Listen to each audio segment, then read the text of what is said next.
Ma il primo invito che ho avuto da lui fu il per 8 e mezzo, che poi fece Gianni Di Menanzi, molto bene, era bellissimo, perché io non ho potuto farlo e ci siamo conosciuti. Poi ci siamo conosciuti per il viaggio di Mastorna, cioè abbiamo fatto tanti sopralluoghi, tanti giri, anche in giro d'Europa, persona che lui non viaggiava mai, abbiamo fatto tanti viaggi invece per quel film che poi non si è fatto più, insomma. Dopo abbiamo fatto il Toby Dammit invece e ci siamo trovati, eravamo già compagni di scuola, ci consideravamo compagni di università, insomma. E abbiamo continuato a lavorare, dopodiché siamo passati prima al Toby Dammit e poi al Satirico. Come persona era sempre lo stesso in pratica, perché si dirigeva da solo in pratica, no? Lui faceva sempre quello che ha voluto, facendolo in modo drammatico, comico, come gli veniva, insomma. Ecco, è stato sempre un uomo abbastanza libero su questo raffigurarsi. E dava indicazioni molto precise sulla costruzione dell'ambiente, dei costumi, il trucco sulle facce. Qualche volta ero io che chiedevo se, cioè se avesse avuto qualche desiderio, qualche cosa, che cosa sentiva dal punto di vista visivo. E lui mi rispondeva, fai, poi ti dico. Tu fai, poi ti dico. Insomma, andavamo avanti sempre così.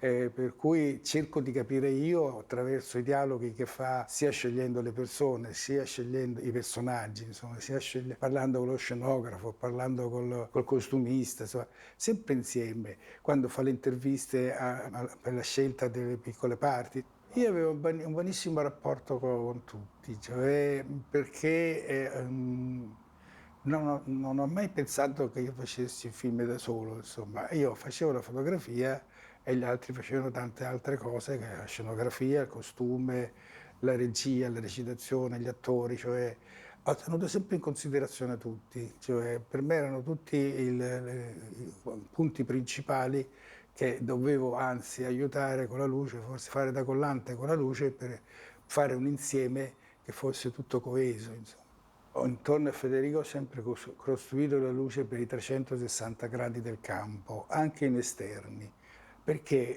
questo sentirsi libero per lui era il massimo della felicità, perché lo faceva sentire sempre padrone della cosa. E una volta a Piazza del Popolo stavamo girando, mi pare Roma, in una certa direzione, con spalle al Pincio verso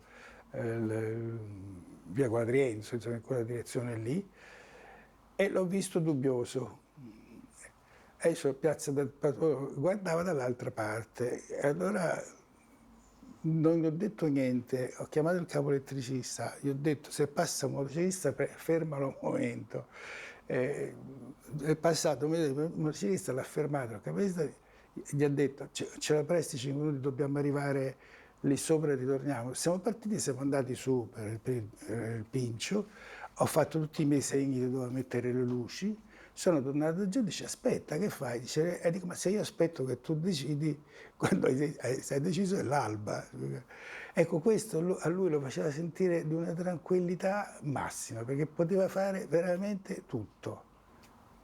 Sapeva, aveva capito che io gli stavo a fianco e che da solo studiavo i suoi problemi, che ho sempre risolto per quello che rispettava la fotografia, insomma. Cioè, non ho mai creato ostacoli. Uno dei complimenti che mi faceva, mi diceva mi piaci perché riesci a sdrammatizzare tutto. Cioè lui parlava e io facevo, o io facevo e dopo lui parlava, andavo avanti a volte, ecco. Ma in quell'anno lì è stato felicissimo intanto perché abitava dentro Cinecittà prima di tutto e per lui Cinecittà era il paradiso. Era troppo liscia la lavorazione, si è voluto complicare come si dice, la vita facendo cieli finti da una parte, cioè noi abbiamo tagliato il fotogramma con un mascherino solido in modo che usavamo per il cielo in esterni e la parte di sotto per interni. Era una composizione molto complicata per me, ma ci abbiamo avuto l'aiuto anche di uno specialista che veniva dalla Technicolor di Londra, per riunire le due cose. Ci ha fatto impazzire con i tempi per ricombinare lo stesso fotogramma con i due pezzi, fatto uno in esterno, fatto uno in interno, per cui anche lontani nel tempo. Ma insomma, quel senso di falso poi a lui piaceva. Quando abbiamo fatto il Rex a Cinecittà per Amarcord, era fatto da tanti pezzi di tela da incollare sul fondale. Io osai, come usavo sempre, con Federico, mettere uno spruzzo di acqua sulla prua che desse il senso del movimento, perché insomma, pensando di fare questa cosa che passava incollata lì con tutta la gente davanti, non era tale. Quando lui l'ha visto, mi disse: Peppino, ma preoccupatissimo, ma non sembrerà vero poi. Questa frase lui me l'ha ripetuta quasi in tutti i film, era preoccupatissimo, ma seriamente proprio. Beh, c'è un esempio molto netto tra Visconti e lui. Io l'ho messo insieme perché non si parlavano quando l'ho conosciuto. Tanto amava il finto Federico sul set, guai se risultasse vera una cosa, tanto amava il vero Luchino e guai se c'era una cosa che era finta, insomma. Si sentiva male proprio, tanto Federico si sentiva male con lo spruzzo d'acqua vera.